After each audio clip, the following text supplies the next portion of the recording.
President. Recognize the senator from Maryland. Thank you, Mr. President.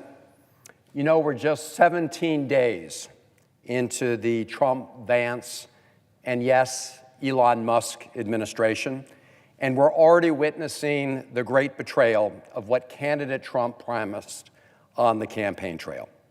For the last 17 days, the Trump-Musk administration has been engaged in a reckless abuse of power that is already harming people in communities throughout our country.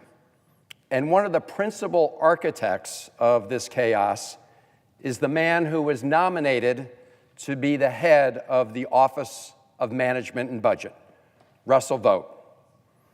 But before I get into that nomination, let's just start with day one of the Trump administration. Because on day one, President Trump pardoned individuals convicted in a court of law of beating up police officers here on Capitol Hill on January 6th. They bludgeoned them, they beat them, assaulted them. As the National Fraternal Order of Police said, that pardon sent a terrible message to law enforcement all over the country.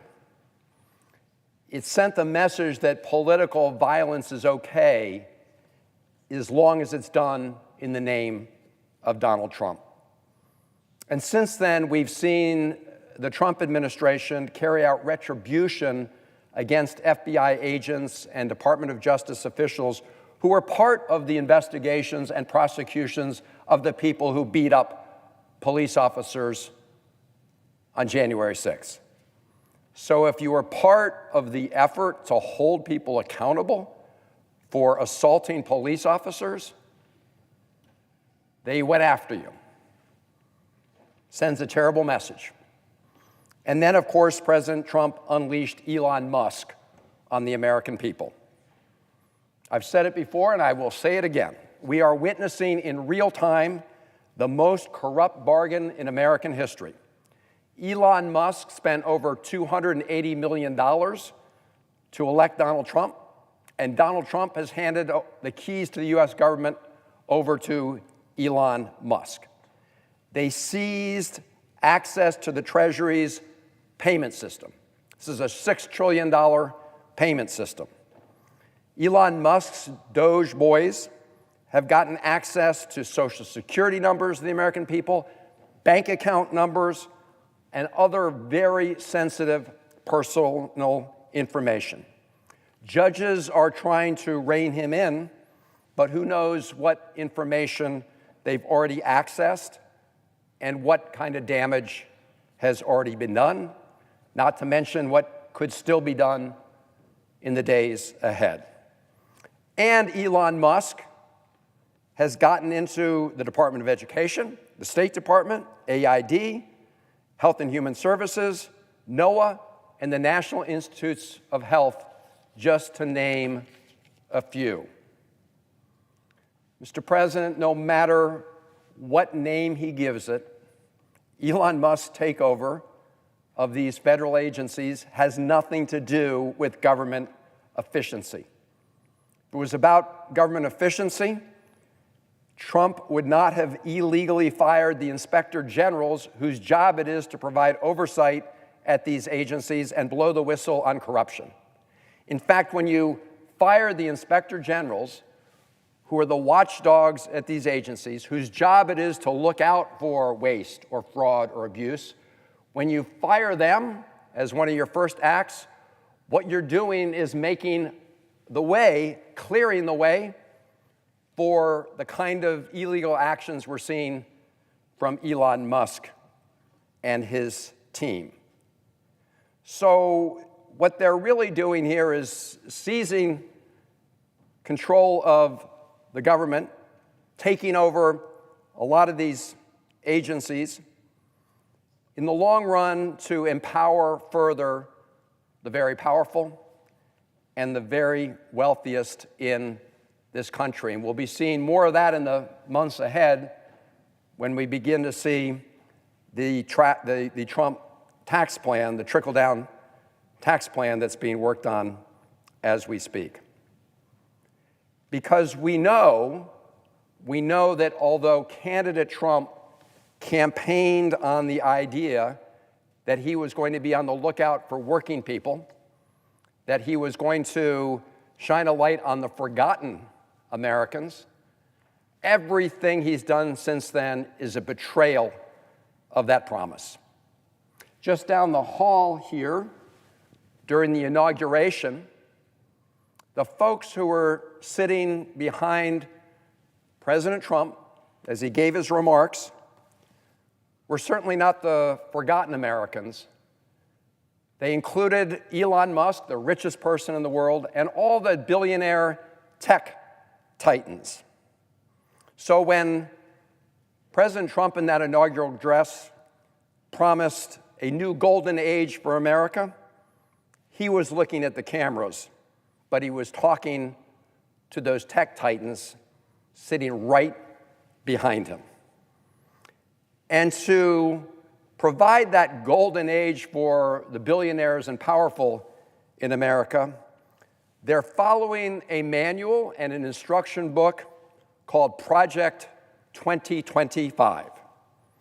Now, people might remember that during the last presidential campaign, candidate Trump was asked repeatedly about Project 2025. People said, "Is this your plan that's being put forward?" And his response was, and I quote, "I have nothing to do with it," unquote. You know why he said that on the campaign trail? Because he knew it was unpopular. If you look at the contents of Project 2025, the American people would recoil at what's in there. And candidate Trump knew that. And so when he was asked, he said, "I see nothing, I have nothing to do with that." So surprise, surprise, surprise, when one of the key architects, key authors of Project 2025, Russell Vought, is nominated to be the head of the Office of Management and Budget at the White House. So before I speak to why it will be so dangerous to put Russell Vought in that critical position, I want to say a few words about what OMB is all about. Because it's not a well-known agency. People hear about the Department of Justice. They hear about other important federal agencies, the Department of Health and Human Services. But what is OMB?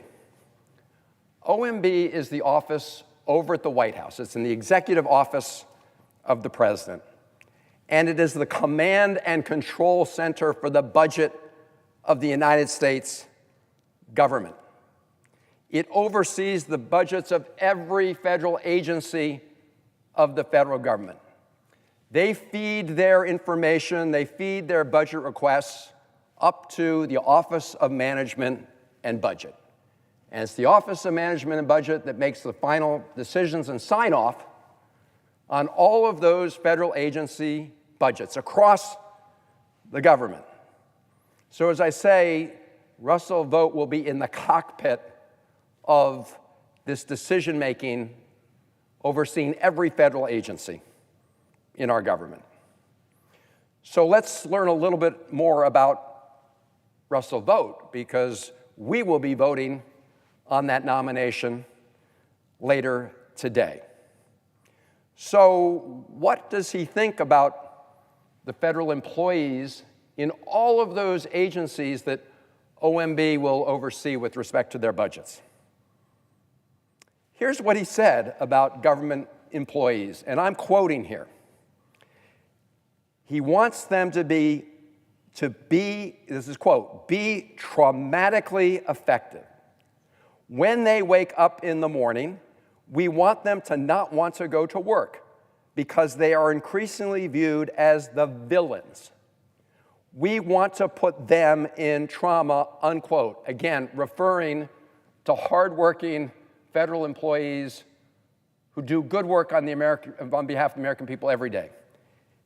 We want to put them in trauma, he said. And if anybody doubts this quote, You just have to go online because it's on videotape. It's on videotape for the whole world to see. In fact, he didn't try and deny those words, and at the confirmation hearing we had in the Budget Committee that I serve on, we asked if he wanted to apologize for those statements, and his answer was no. He refused to apologize. That's what the person who's nominated to be the head of OMB thinks about the federal employees throughout the federal government that are going to be under that OMB budget process.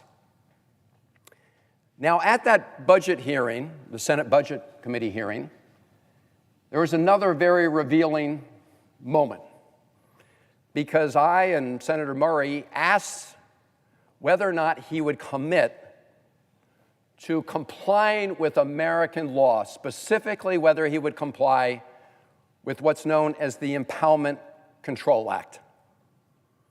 Now, again, this is a law that many people are not familiar with, but it is essential to the framework of our Constitution, the implementation of that framework, and checks and balances within the government, and the power of the purse that is designated for Congress under Article 1 of the Constitution.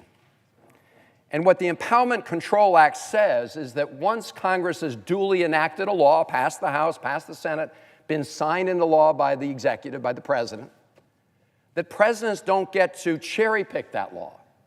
Presidents don't get to decide, you know, I like that provision in the law, and so I'm going to implement that, but I don't like that provision, so I'm going to ignore it or discard it. It's not a la carte. Our laws are not a la carte. They're not for presidents to decide what parts they want to follow and what parts they won't. This came to a head back in the 1970s when President Nixon started exercising what are called line item vetoes. So Congress would pass a piece of legislation that would require that certain amounts of funds be spent on certain projects. And President Nixon took a pen and said, look, I don't like that particular program. I'm going to cross it out. And I don't like this one. I'm going to cross it out, even though it had been part of the law passed by Congress and signed by the president. And so that was challenged. And it went to the Supreme Court. And the Supreme Court struck down President Nixon's action. And the Congress then passed the Impoundment Control Act to create a federal statute essentially codifying that requirement, that presidents follow the law with respect to budget implementation. So when we asked Russ Vought at the hearing whether or not he would follow the Impoundment Control Act, you would think all of our colleagues would care about what answer he gave. Because at that hearing, he refused to say that he would comply with the Impoundment Control Act. Again, you can go see the C-SPAN tape. You can get the transcript. He weaved and dodged and never said that he would comply with the law. And maybe that shouldn't surprise us because he's done this before. You see, this will be Russ Vought's second tour as the head of the Office of Management and Budget if he's confirmed by the United States Senate. And on his first go-round in the first Trump administration, this issue came up. That was when President Trump in his first term withheld critical funds appropriated by Congress on a bipartisan basis for the people of Ukraine, to help the people of Ukraine.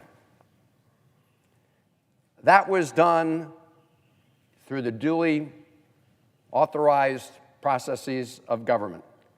But President Trump wanted to hold on to those monies. He did not want to obey the law. He didn't want to disperse those funds to Ukraine. That created a huge issue, crisis in governance. So at that time, I wrote to the GAO, which is the congressional watchdog. Their designated to look out to see whether or not these laws are actually implemented and followed. And I got back a response. I wrote them in December of 2019 about this withholding of funds for Ukraine. And I got back the letter on January 16, 2020, with their answer. And in this letter, GAO says, and I quote, "Faithful execution of the law does not permit the president to substitute his own policy priorities for those Congress has enacted into law," end quote. Pretty standard definition of what everybody would normally understand to be the requirements of the Constitution. And since the Trump administration and Russ Vought violated that, the GAO concluded, and I'll just read the operative sentence, "Therefore, we conclude that OMB violated the Impoundment Control Act." Simple, declarative sentence saying that they violated the law. And the person who was the head of OMB when they violated that law was Russ Vought, the person who's nominated for another tour of duty as the head of OMB. So the whole idea behind the Impoundment Control Act, as I've discussed, is the president's not a king in our system. We have a system of checks and balances. And under Article 1 of the Constitution, the first article, Congress has the power to appropriate funds and direct the use of those funds. And we do it through bipartisan debate in both houses of Congress. So when Russ Vought refuses to promise he will comply with the law, what he's saying is he will not respect the Constitution of the United States. And if we witness what's been happening just in the first 17 days of the Trump administration, we're seeing this disrespect for the law in action by the White House, including by OMB, and Russ Vought's not even gotten there yet, but his fingerprints are all over the actions taken to date. Because I think people will remember, seems like a long time ago now, but OMB, the Office of Management and Budget, issued a statement. The president issued an executive order, and then they issued a statement that, quote, "temporarily paused all activities related to the obligation or disbursement of all federal financial assistance," end quote. So immediately upon them taking that action, we saw community organizations all over the country all of a sudden not able to receive really important resources that they use to support priorities in our country. So I began to hear, for example, from firefighters in the state of Maryland, volunteer firefighters.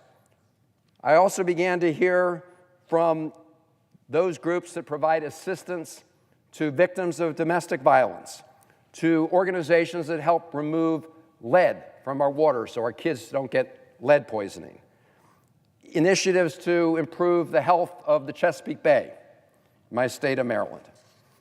Now, at the time, it was claimed that Medicaid was exempt from this order, but states at that time were locked out of their Medicaid payment portals. So to my colleagues on the Republican side who said, this is just part of the normal process of transition in government, this is not normal. And Elon Musk taking over federal agencies is not normal. So, as I said, I heard first from a lot of the volunteer fire departments in my state of Maryland, because there's a federal program, grant program, that helps them purchase equipment so that when firefighters go into a burning building, they have protective equipment and safety equipment that lets them breathe in a room full of smoke. We heard immediately from a housing agency in Maryland that helps hundreds of families find safe, affordable places to stay. They were suddenly locked out of the portal for the Department of Housing and Urban Development. An organization in Prince George's County, Maryland, that uses federal grants to help survivors of sex and labor trafficking reclaim their lives, saw their funds in jeopardy. A nonprofit in Baltimore County that uses federal funds to provide food, housing, and emergency assistance to families in need, they also saw their funding cut off. In Montgomery County, Maryland, there's a nonprofit that uses this federal grant money to run programs for permanent supportive housing, to take care of senior men with disabilities. Many of these elderly gentlemen have experienced extended bouts of homelessness, and they currently have a place to live with dignity in a small neighborhood with the care they need. If they lose their money, they lose their support, they will all end up in shelters. So, Mr. President, I'm pleased that the courts looked at that action that was taken through executive order. They looked at that OMB memo cutting off the flow of funds for essential community programs. And the court said, no, you can't do this.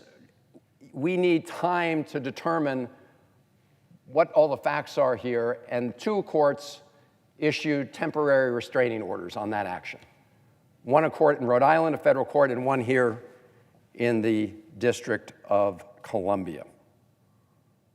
But this administration is still at it in many different ways. They're still issuing executive orders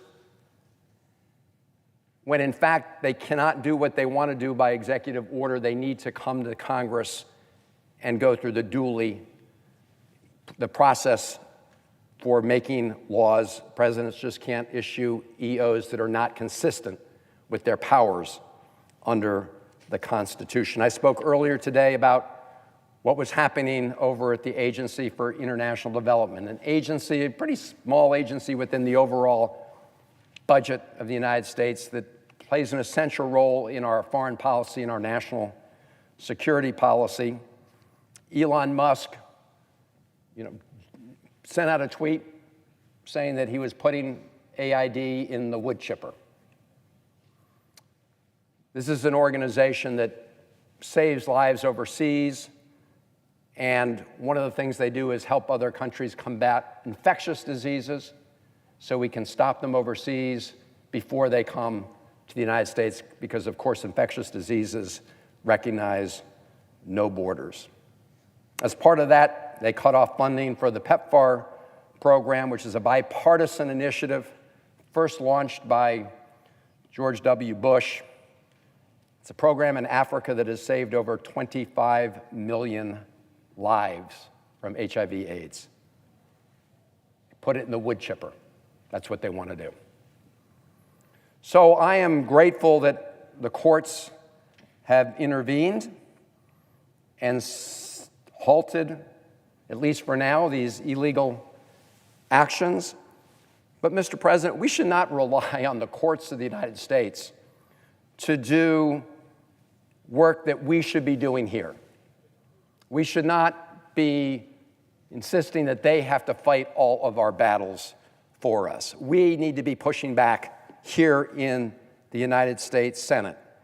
We are not a government for Elon Musk, by Elon Musk. We are a government of the people. At least last I checked the Constitution, it begins we, the people. So this is a reminder of why these nominations are so important, because the person who we're considering for the head of OMB wants to ignore that law. But that's only part one of the plan outlined in Project 2025 to allow for the Elon Musk takeover of the federal government and allow for these other illegal actions to be taken. I spoke about the Impoundment Control Act, but the other part of Project 2025's plan is to get rid of a lot of the merit-based federal workers who do the business of the U.S. government every day in agencies across the federal government, whether they're food safety inspectors, whether they work at veterans hospitals, whether they work for the FAA. These are people who are doing the nation's work on behalf of the American people. And what Project 2025 wants to do is to convert many of those merit-based civil service positions in our government to political cronyism-based positions. So rather than have people selected into the merit civil service system based on their knowledge, based on their experience, based on what they know as opposed to who they know, Russ Vought and Project 2025 want to convert about 50 to 60,000 merit-based civil service positions into political cronyism positions. Now, I think it's really important that everybody understand that when a new president comes into office, the president, of course, has the prerogative and authority to bring in lots of people at the top of that administration. Of course, many of them are cabinet officials or other officials who are subject to the advice and consent of the United States Senate. But there are tens of thousands of others who are currently civil servants, but when a new president comes in, they get about 4,000 political positions. 4,000 people. But what we're seeing here from Project 2025 and Russ Vought is what's called Section F plan, Schedule F.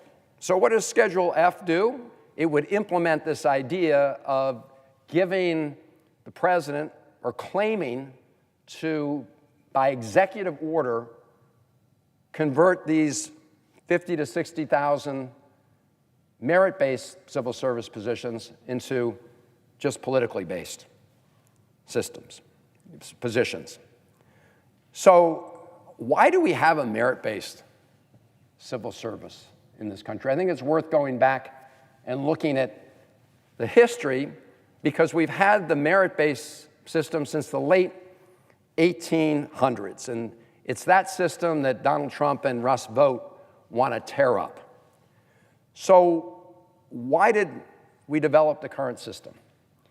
It used to be that these federal positions were based on the spoils system, the spoils of political victory.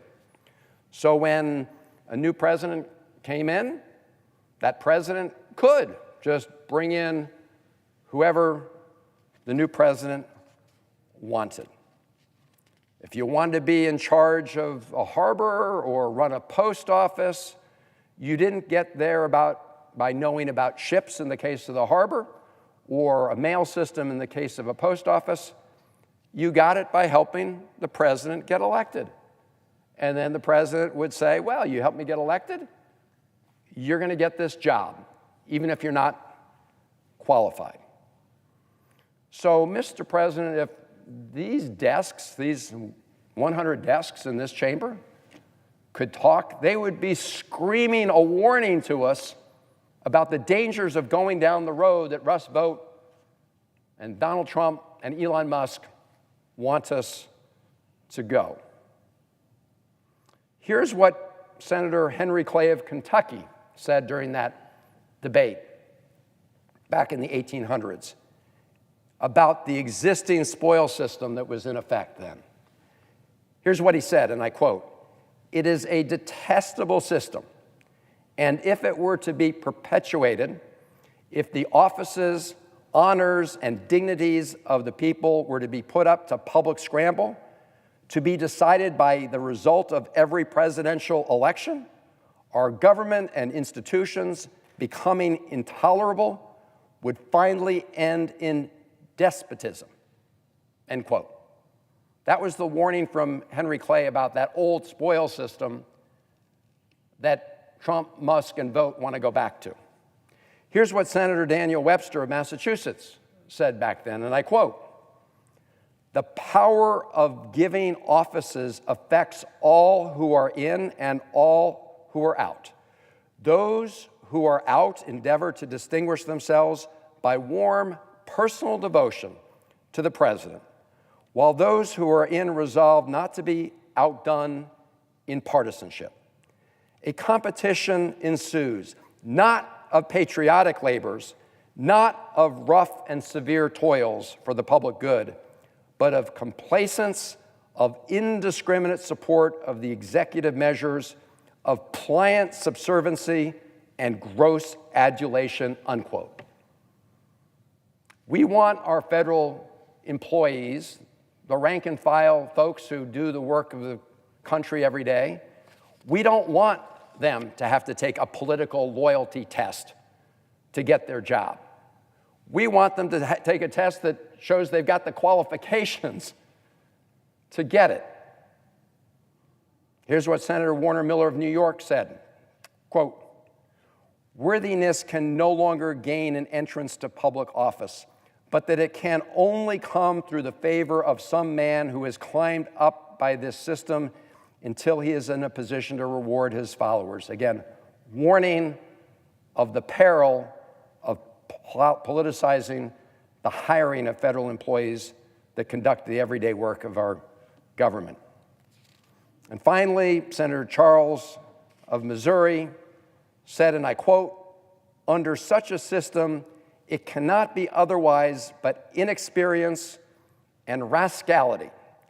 You are no longer surprised at the frequency of mail robberies which are perpetrated in post offices. You see the smugglers in the ports lying in wait to take advantage of the inexperience of new officers or the aid of dishonest ones," unquote.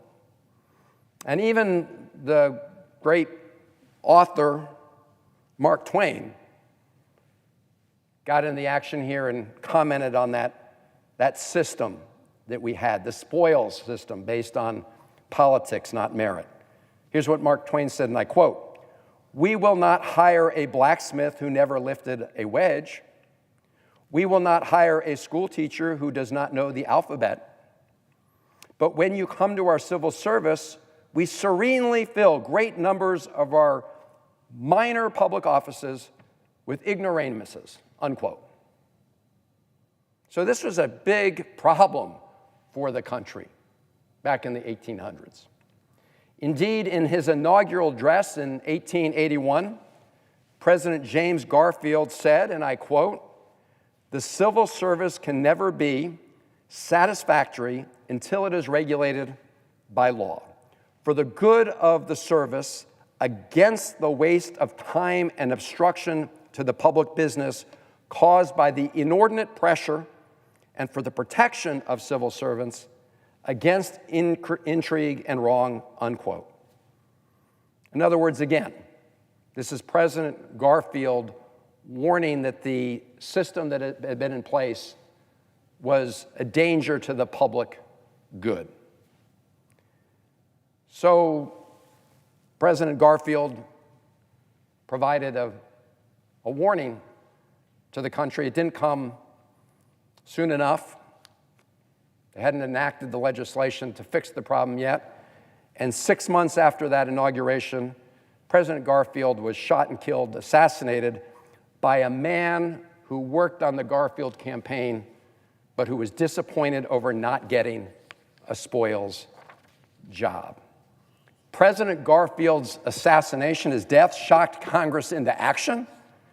So they finally created the modern civil service process to be insulated from politics, at least with respect to all the jobs under the top political jobs which presidents have the right and authority to hire. They created through the Pendleton Act what we call the merit-based civil service, where you have due process rights, that you can't be fired because of your political affiliation, and you don't get hired based on who you know, you get hired based on what you know.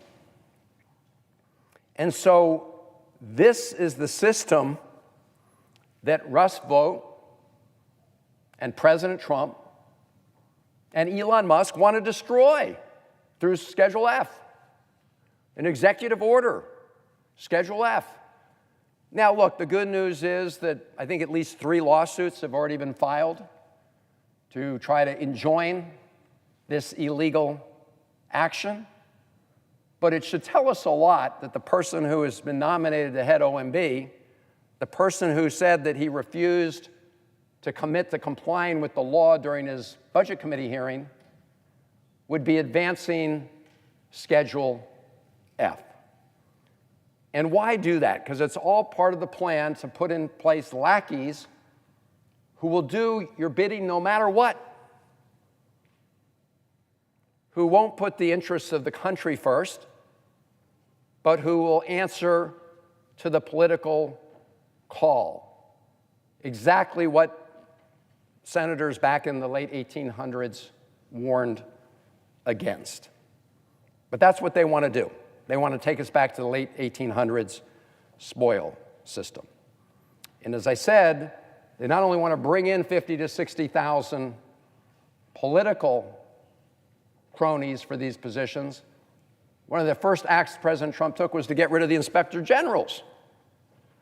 So you bring in your lackeys, you get rid of the independent inspector generals, and that just gives Elon Musk carte blanche to do what he is currently doing right now. So this has nothing to do with more government efficiency and everything to do with setting up the executive branch of the federal government to respond to the desires of the folks who were sitting right behind President Trump, right down the hall at his inauguration, Elon Musk and the billionaire tech titans and others like them. And one of the things that the billionaires want are even more tax cuts. They don't like the fact that as very wealthy people, they have to make a contribution to the public good, or they want to reduce the contribution they have to make. And we know that Republicans over in the House of Representatives have been down in Miami with President Trump, planning exactly what form all these tax cuts will take. Well, I don't think we really have to guess at it because we've seen this movie before in the first Trump administration. They enacted their trickle-down tax policy, big tax cuts for the wealthiest in America, tax cuts for big, very profitable corporations. And they made a lot of promises back then as to what the result would be. For example, they promised that giving tax cuts to very rich people in these corporations would end up generating so much additional economic activity that we would recover the cost of the revenues lost by giving those very wealthy people a tax cut. Not even close. Not even close. Deficits went way up. As I said, I serve on the Senate Budget Committee. I ask experts from both parties who come testify on different issues about whether or not that tax cut paid for itself, and the answer is always no, because it didn't. Now, they also promised that these tax cuts to very wealthy people would end up generating additional activity at the corporate level. So the idea was that if you give a corporation a big tax cut, that corporation will invest more of its savings that it has into plant and equipment and grow the economy. Well, that didn't happen either. What happened was those companies engaged in huge stock buybacks, which disproportionately benefited these huge stockholders. You know what else they promised? They promised that if you gave those corporations big tax cuts, that they would use some of the savings to increase the wages for their employees. After all, profits of corporations are generated by the hard work of their employees. So the idea was, okay, you have more money, you got this tax cut. At that time, President Trump and his administration promised that workers would see an average of a $4,000 a year pay increase. Did not happen as promised. So here we are again. And the Musk folks are going through federal agencies. Russ Vought is working to install himself again at OMB. And all of this is a prelude to another round of big tax cuts.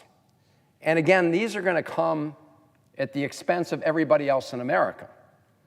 Because even as we gather here, we've been seeing various plans come out of the House of Representatives Republican caucus. They're talking about dramatic cuts to Medicaid, which is a program that serves tens and tens of millions of people, including our seniors and people with disabilities. They're talking about dramatic cuts to food nutrition programs and many, many, many other cuts to important investments for working Americans across the country, all to help pay for or offset the costs of those tax cuts for the wealthy. Now, I think we've also heard President Trump talk about all the money he's going to collect in tariffs. I want to say something about tariffs here, because I support strategically targeted tariffs to protect critical American industries. But an across-the-board tariff on every single product being imported in the United States, that is nothing more than an increase in sales tax on every American. Americans pay that at the end of the day.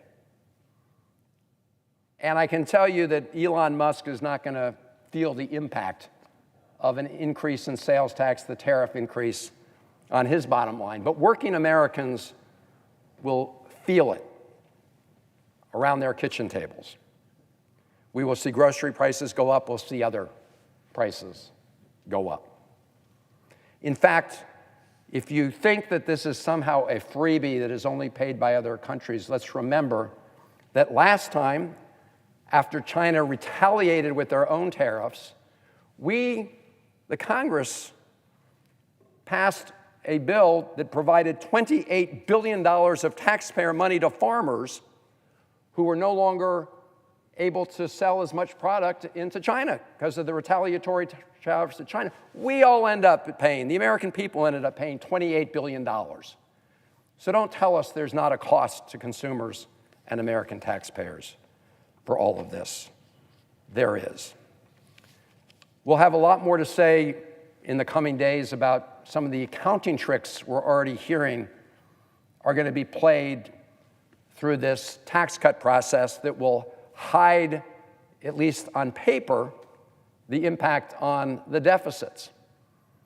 But right now, we're hearing about directing the Congressional Budget Office, which is our independent referee on budget issues, to assume that big tax cuts on top of the current law won't generate increased deficits. But of course they will. So more on that later. So, Mr. President, I want to end just by talking a little bit about why this is such an important moment. I started by talking about the first 17 days. In that first 17 days, we have seen President Trump hand over to Elon Musk huge powers, and he's using that entree given by the president to conduct illegal operations across the federal government. Courts are very busy today. It's like whack-a-mole, hearing cases, putting TROs, temporary restraining orders, on cases. But as I said, they shouldn't have to do that. The courts shouldn't have to do that. You would think that members of the Senate would stand up and respect the Constitution of the United States and Article 1. What are my Republican colleagues going to do when we have a Democratic president that says, I get to cherry pick the laws of the United States? I'll just implement what I like and ignore what you passed into law. That's what's at stake here.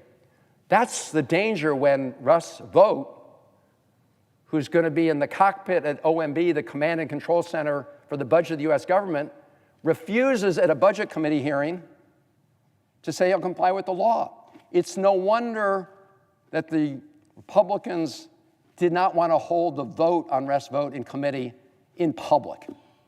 They wanted to have it behind closed doors here in the Capitol. That's why Democrats on that committee didn't show up, because we think the public has a right to know what's at stake here. And that's what we're debating now here on the floor. So I urge my colleagues to recognize that the person that Donald Trump has nominated for this position is somebody who said he wanted to visit hardships on the federal employees throughout the federal government, and a person who refused to say that he would follow the law. Colleagues, I urge a no vote on Russ Vought to be the director of the Office of Management and Budget, and I yield the floor.